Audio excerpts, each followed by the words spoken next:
अस्सलाम वालेकुम dear friends, उम्मीद है आप सब खैरियत से होंगे। हमारा आज का जो लेक्चर है वो स्पेसिफिक रिलीफ एक्ट सेक्शन 1 से लेके सेक्शन 11 तक डिस्कस करेंगे। लेक्चर शुरू करने से पहले सबसे पहली चीज़ जुडिशरी के लिए इम्पोर्टेंट है कि सबसे पहले आप क्या कर लें, अपने जो बुक्स हैं वो एक साइड पर कर लें।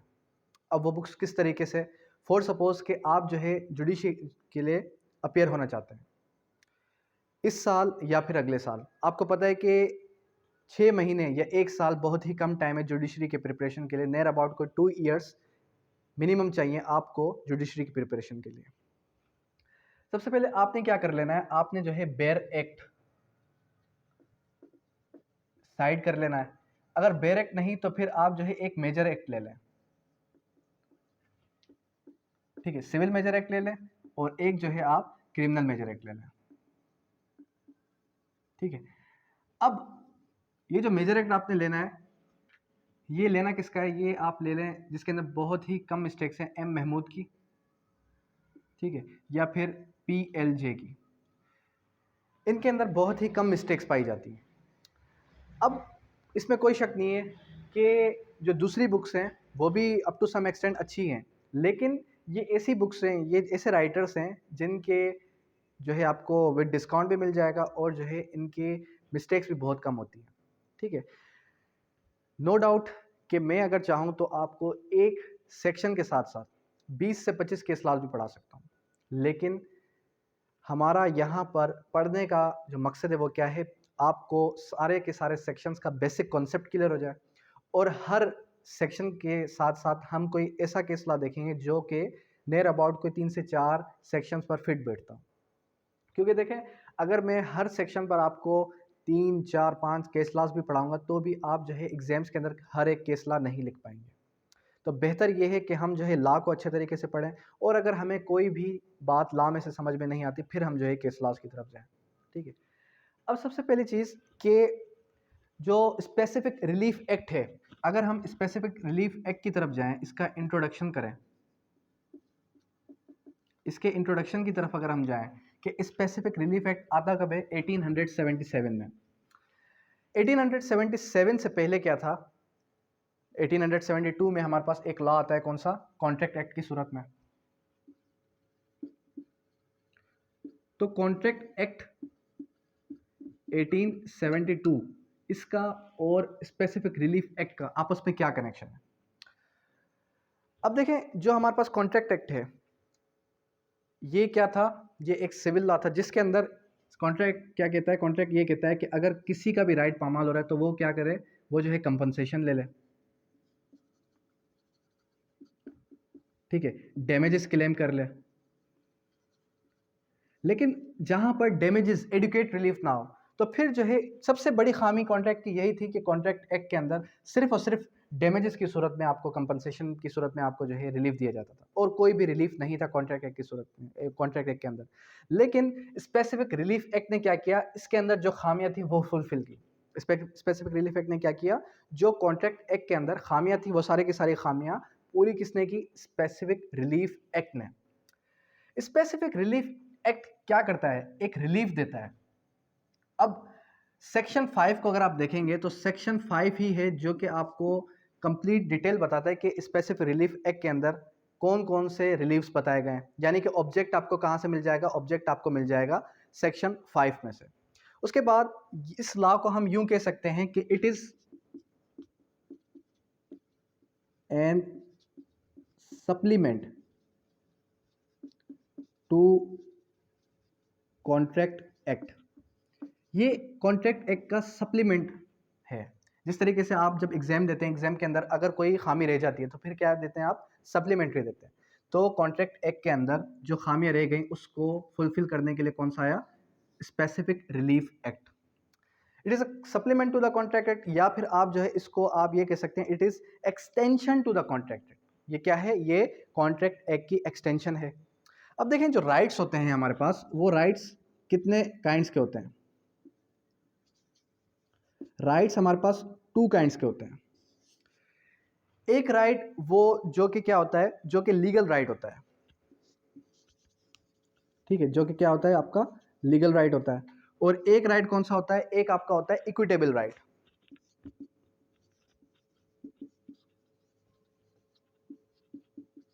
अब देखें, जो लीगल राइट है आपको, वो तो आपको मिलेगा ही मिलेगा। जिस तरीके से अगर मैं कहूँ कि कॉन्ट्रैक्ट एक्ट के अंदर आपको क्या बताया गया कि कंपनसेशन ले लो, तो ये जो कॉन्ट्रैक्ट एक्ट के अंदर आपको रिलीफ बताया गया, तो वो तो आपका लीगल राइट है ही है।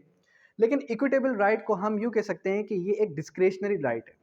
अब यहाँ पर अक्सर स्टूडेंट्स ये समझते हैं कि डिस्क्रेशनरी राइट का मतलब ये होता है कि कोर्ट की स्वाबदिदी इख्तियार है, कोर्ट की मर्जी है, कोर्ट चाहे तो वो राइट दे दे, चाहे तो वो राइट ना दे। लेकिन एक्चुअली डिस्क्रेशनरी का मतलब ये है कि अगर कोर्ट वो राइट देगा तो विथ रीजंस देगा, अगर वो कोर्ट राइट नहीं देगा तो भी विथ रीजंस नहीं देगा। अंडरस्टैंड? अब ब्रिटिशर्स के टाइम पे क्या था, जब 1877 की टाइम की अगर मैं बात करूं, तो उस टाइम पे क्या था, उस टाइम पे एक था कॉमन लॉ कोर्ट्स जहां पर ये एप्लीकेबल था, एक थे हमारे पास कॉमन लॉ कोर्ट्स, और एक हमारे पास कोर्ट्स थे कौन से, एक थे हमारे पास court of equity, court of equity.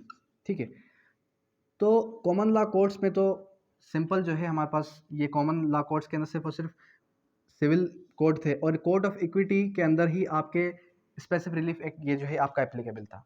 लेकिन करंट सिचुएशन में क्या है, अभी प्रेजेंट टाइम पे इन दोनों को एक ही जो है कोड का नाम दे दिया गया, जिसको हम कहते हैं सिविल कोड।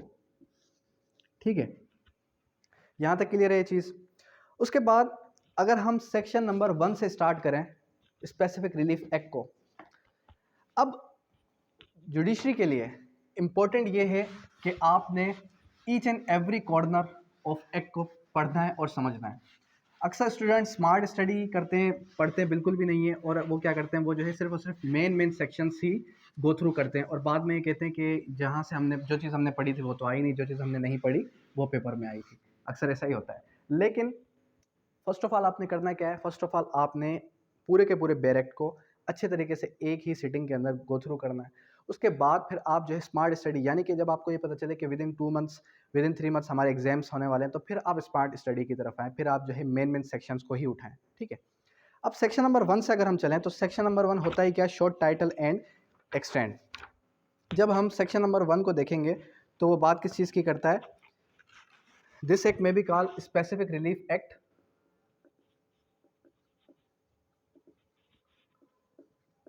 1877।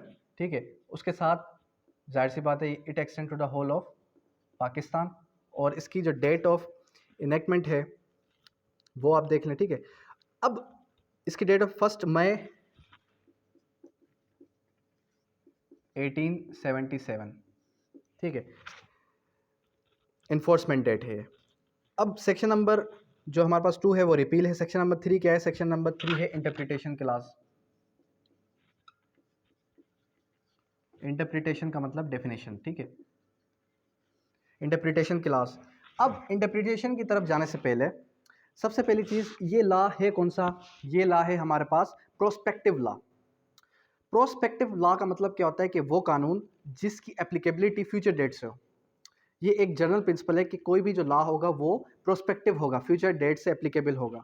अब ये बेसिक पॉइंट आपको क्यों समझा रहा हूँ कि फॉर सपोज के एग्जाम के अंदर कोई ऐसा पॉइंट, कोई ऐसा सवाल आ जाता है जिसका कोई सर पाँव ही नहीं है, या फिर कोई ऐसा सवाल जो आप ये समझते हैं कि ये सवाल तो हमने कभी पढ़ा ही नहीं है, तो एग्जामिनर सिर्फ और सिर्फ ये देखना चाहता है कि क्या मैं जो है इसको पास करना चाहता हूँ इस बच्चे को, लेकिन इसने क्या लिखा है कुछ या नहीं। अब आप कॉपी खाली उस क्वेश्चन की जगह पे अगर आप जो है कुछ भी नहीं लिखते, तो उससे बेहतर ये है कि एटलीस्ट आप जो है इंट्रोडक्शन से स्टार्ट करें, स्पेसिफिक रिलीफ एक्ट का बताएं कि स्पेसिफिक रिलीफ एक्ट कहाँ पर एप्लीकेबल है, उसका ऑब्जेक्ट क्या है, और ये कानून कौन सा है, प्रोस्पेक्टिव लॉ, और प्रोस्पेक्टिव लॉ होता कौन सा है। ठीक है, ये सारी की सारी बात जब आप बताते हैं उसको, उसके बाद जो क्वेश्चन आपसे पूछ रहा है अगर उसका थोड़ा सा टच व्यू दे दें, अगर आपको नहीं आता तो भी एटलीस्ट वो आपको कुछ मार्क्स तो दे ही देगा।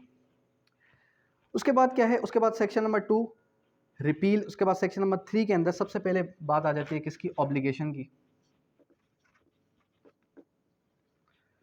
अब जो ऑब्लिगेशन है, ऑब्लिगेशन के अंदर कह रहा है includes every duty enforceable by law, यानी कि हर वो ड्यूटी जो कि इन्फोर्सेबल बाय लॉ हो। ठीक है, उसके बाद नेक्स्ट क्या है, ट्रस्ट इंक्लूड्स एवरी एक्सप्रेस और इम्प्लाइड फाइड्यूशरी रिलेशनशिप। अब ट्रस्ट के अंदर जो आपने वर्ड याद रखना है वो क्या है, फाइड्यूशरी रिलेशनशिप। फाइड्यूशरी रिलेशनशिप होती क्या है,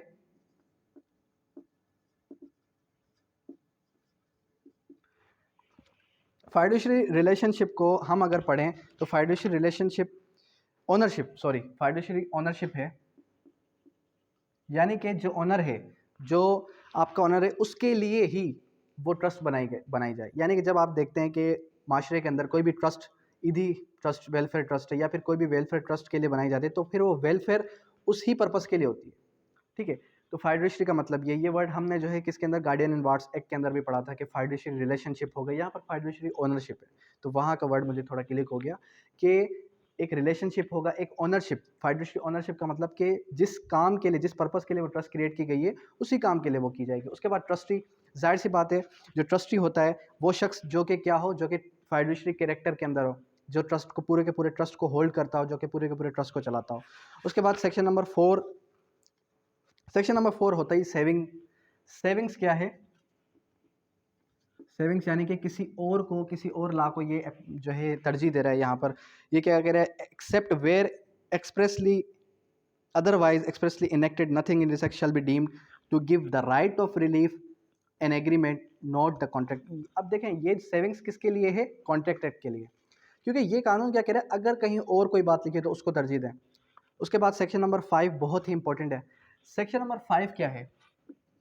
सेक्शन नंबर 5 जो है वो आपको बताता है किस चीज़ के बारे में, kinds of relief.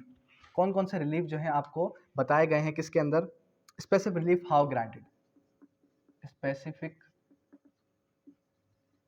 Relief how granted. Specific relief किस तरीके से ग्रांट किया जाएगा? सबसे पहले तो ये बात करता है किस चीज़ की, पोजेशन की। अब ये कह रहा है कि पोजेशन किस तरीके से आप जो है ग्रांट करेंगे। सबसे पहला क्या है? पोजेशन। अब ये जो पूरा का पूरा एक्ट है ये क्या है? ये पूरा का पूरा एक्ट डिस्क्रिशनरी इन नेचर है। ये आपने एक चीज़ याद रखनी है। सबसे पहला रिलीफ क्या है? पोजेशन, कि अगर किसी को पोजेशन दिलवानी है तो फिर जो है सेक्शन 8 से लेके सेक्शन 11 तक उसका जो है प्रोसीजर बताया गया है। फिर उसके बाद क्या आ जाता है? उसके बाद आ जाता है हमारे पास next, by ordering a party to do, ठीक है, स्पेसिफिक परफॉर्मेंस। सेकंड रिलीफ क्या है? Specific performance.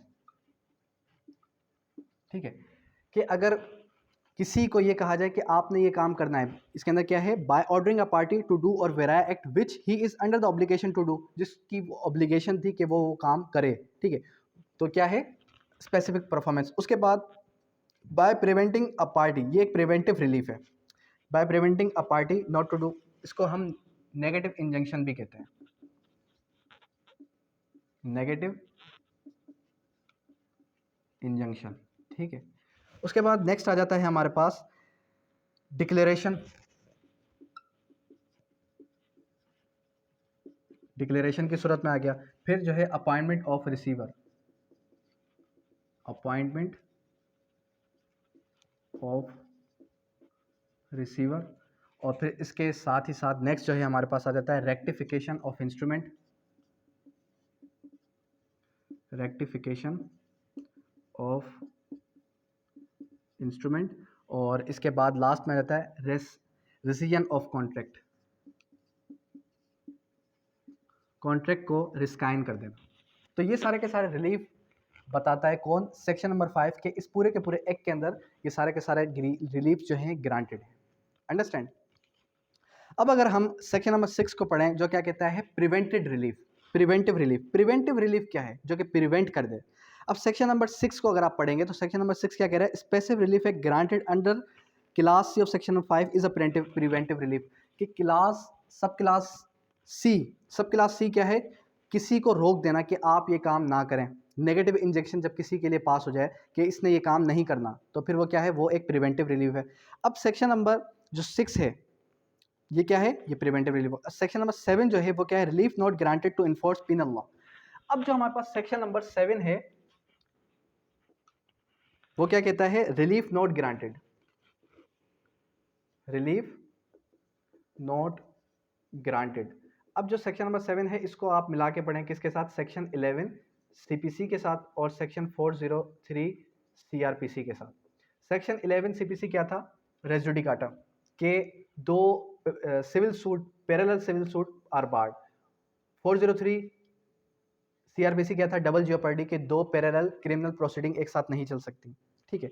लेकिन ये क्या है, ये कोई हाइब्रिड एक्ट होता है, कोई क्या होता है, कोई एक हाइब्रिड एक्ट होता है, एक ही सेम टाइम पर वो सिविल भी है वो क्रिमिनल भी है।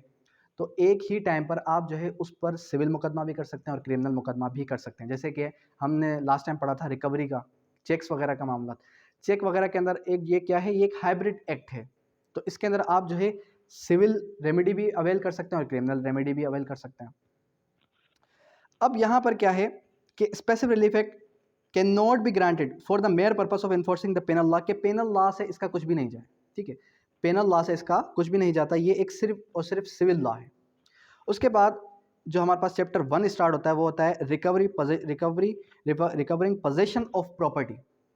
अब रिकवरिंग पोजेशन ऑफ प्रॉपर्टी की जहां पर बात आएगी तो जाहिर सी बात है, प्रॉपर्टी की जहां बात आएगी, प्रॉपर्टी तो दो काइंड की है, एक हमारे पास है मूवेबल और एक हमारे पास है इमूवेबल। तो मूवेबल और इमूवेबल प्रॉपर्टी की जहां बात आएगी तो वहां पर सेक्शन 8 से लेके 11 तक का प्रोसीजर चलेगा।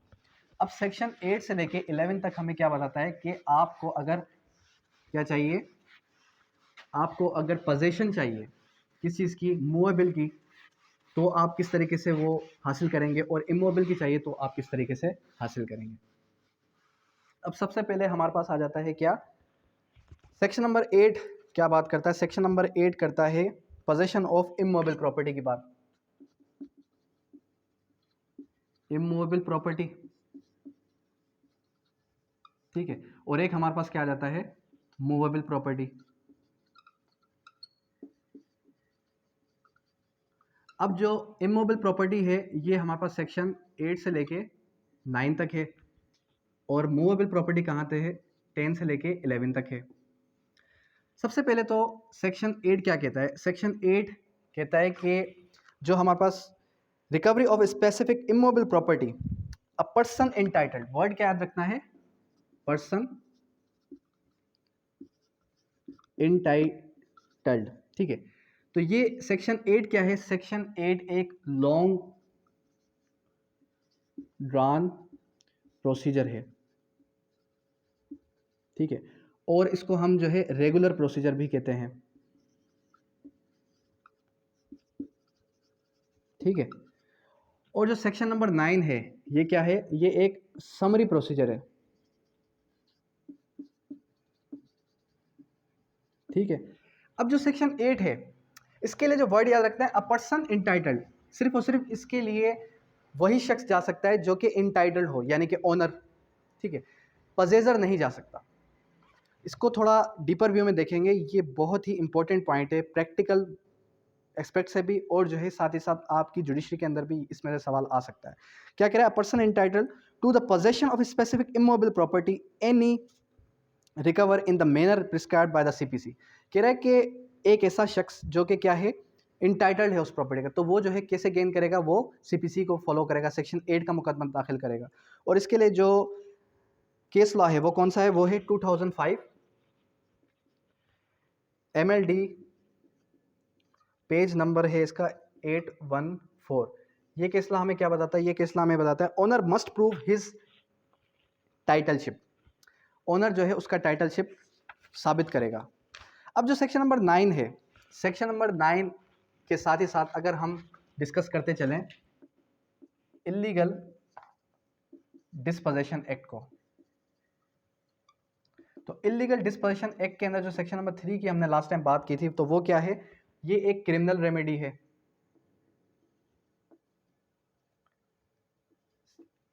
इलीगल डिस्पोजेशन एक्ट क्या है, ये एक क्रिमिनल रेमेडी है, और ये जो है क्या होगी, ये सिर्फ और सिर्फ कब्जा माफिया ग्रुप के खिलाफ ही अवेल हो सकती है। लेकिन जो हमारे पास सेक्शन नंबर 9 है वो एक तो समरी प्रोसीजर है, और साथ ही साथ क्या है, साथ ही साथ सिविल रेमेडी है। दोनों में मेन डिफरेंस क्या है, दोनों में मेन डिफरेंस है आपका कि वो एक क्रिमिनल रेमेडी है और ये एक क्या है, ये एक सिविल रेमेडी है। अब सेक्शन नंबर 9 क्या कहता है, if a person is dispossessed without his consent, if a person is dispossessed without his consent of immovable property otherwise due course of law, ठीक है, he of any person claiming through him may recover possession notwithstanding any other title that may be set up. Nothing in this section shall bar any person for the suing establishing his title recover possession thereof. अब सबसे पहले तो section 9 ने ये बात की कि अगर कोई भी शख्स क्या है, कोई भी शख्स जो है किसी शख्स को डिस्पोजेस किया जाता है उसकी जो है पोजेशन से, अगर वो पोजेसर है तो वो जो है मुकदमा फाइल करेगा सेक्शन 9 का, चाहे वो फॉर एग्जाम्पल लेते हैं कि ए है और बी है। अब ए क्या है, ए एक ऑनर है और ए क्या करता है, बी एक टेनेंट है, ठीक है। ए बी को ज़बरदस्ती घर से निकाल देता है, कहता है कि आप जो है इस घर से निकल जाएं और ये जगह मेरी है और अब आप किराया नहीं दे रहे थे टाइम पे, XYZ कोई भी जो है लेम एक्सक्यूज़ देता है। देखिए, अगर आपको टेनेंट को अपने निकालना है तो ड्यू कोर्स ऑफ लॉ से निकालें, इजेक्टमेंट फाइल कर दें, लेकिन आप क्या करते हैं, आप उसको धक्के देके निकाल देते हैं, उसका सामान बाहर फेंक देते हैं, तो फिर वो कैसे जाएगा, वो जो है बी यानी कि टेनेंट जो है वो सेक्शन 9 के तहत जो है एप्लीकेशन फाइल करेगा किस चीज़ की, रिकवरी ऑफ पोजेशन की। कोर्ट सिर्फ और सिर्फ ये पूछेगी क्या ये पोजेसर था, आप कहेंगे हाँ ये पोजेसर था लेकिन ये टाइम पे किराया नहीं दे रहा था, आप ऐसी भी कोई भी बात कर देते तो कोर्ट कहेगी इसको पोजेशन वापस दे दो, अंडरस्टैंड। लेकिन अब यहाँ पर तो ये पॉइंट आ जाता है कि फॉर सपोज कि सेक्शन 9 के तहत क्या हुआ कि उसने जो है पोजेशन हासिल कर ली, अब जो एक्चुअल ओनर है वो कहाँ जाए, क्योंकि इसके अंदर ये भी बताया गया है कि इसके खिलाफ अपील लाए नहीं करेगी। अब जब इसके खिलाफ अपील लाए नहीं करेगी तो फिर आप कैसे जो है उसको हासिल करेंगे, तो आप जो एक्चुअल ओनर होगा वो चला जाएगा सेक्शन 8 के तहत। ड्यू कोर्स ऑफ लॉ की जहां बात आ रही है, यहाँ पर सेक्शन 9 के अंदर क्या कह रहा है कि अगर आपको उससे पोजेशन हासिल कर दें तो आप ड्यू कोर्स ऑफ लॉ से हासिल करें, इजेक्टमेंट फाइल कर दें, ठीक है, या आप जो है recovery of possession, recovery of immovable property का सूट फाइल कर दें अंडर सेक्शन 8। लेकिन आप उसको जो है अनड्यू कोर्स ऑफ लॉ के लिए फाइल करते हैं तो फिर जो है वो सेक्शन 9 के तहत वो पोजेशन हासिल कर सकता है, ठीक है। अब इसका बेसिक ऑब्जेक्ट क्या था, सेक्शन 9 का बेसिक जो ऑब्जेक्ट था वो ये था, no one shall take law in his own hands, किसी को भी इजाज़त नहीं दी जा सकती कि वो जो है कानून को अपने ही हाथों में ले ले, ठीक है, अपने हाथों में कानून ले लिया और उस जब चाहा उसको बेदखल कर दिया, इस तरीके से नहीं होगा बल्कि ड्यू कोर्स ऑफ लॉ होगा।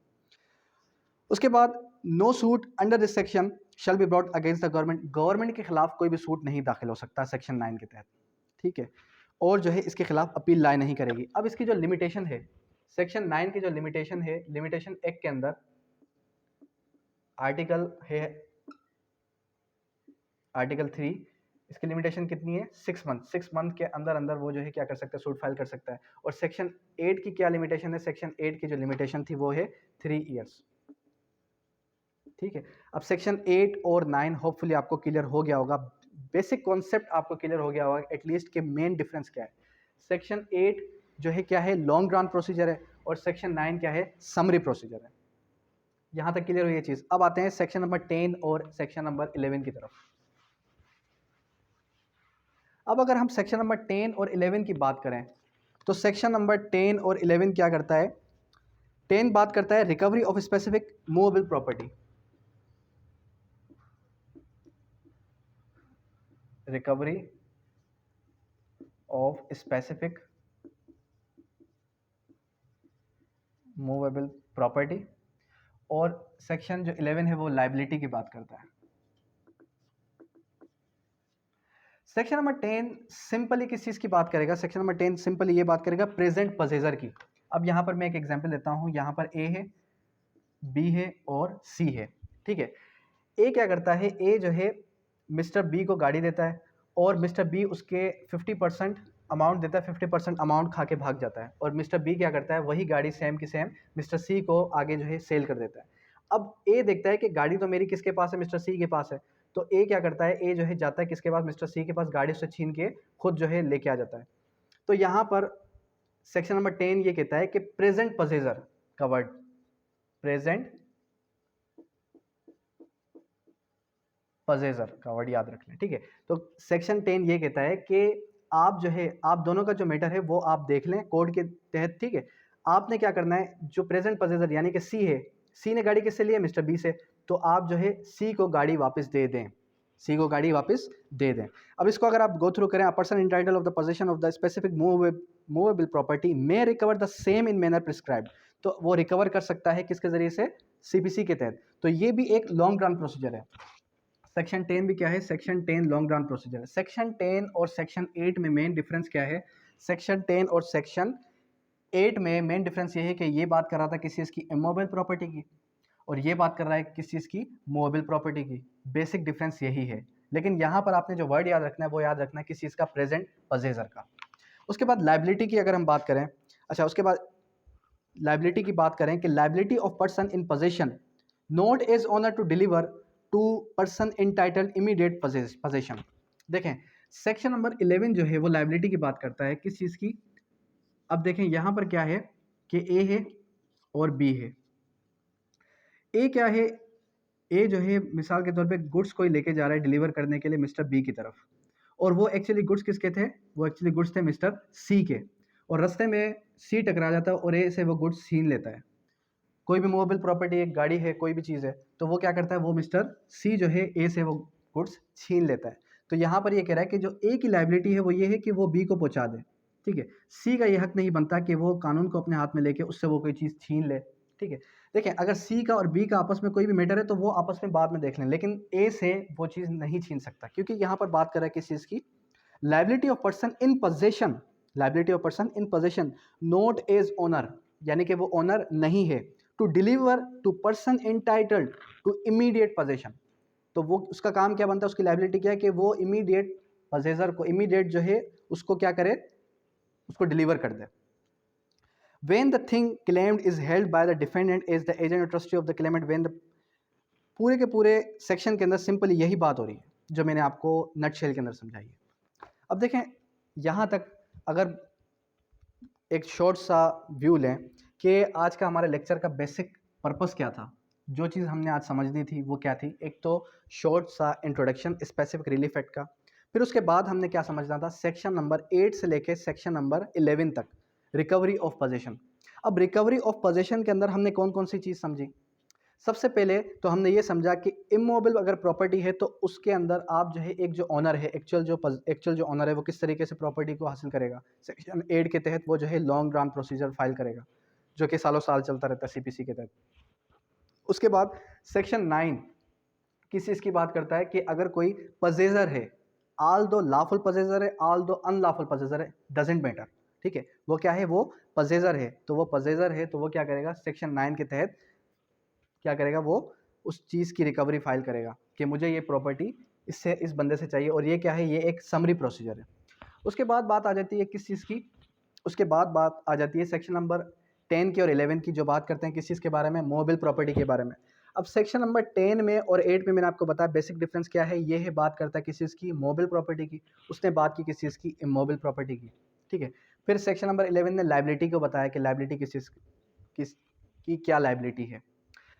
और जो सेक्शन नंबर 5 है वो बहुत ही इंपॉर्टेंट इसलिए है क्योंकि सेक्शन नंबर 5 आपको एक शॉर्ट सा व्यू दे देता है कि पूरे के पूरे कानून का बेसिक ऑब्जेक्ट क्या है, कौन कौन से रिलीफ्स बताए गए हैं पूरे के पूरे एक्ट के अंदर, ठीक है। अब यहाँ तक किसी भी किस्म की कोई भी क्वेरी, कोई भी क्वेश्चन है तो आप कर सकते हैं। Thank you, that's all.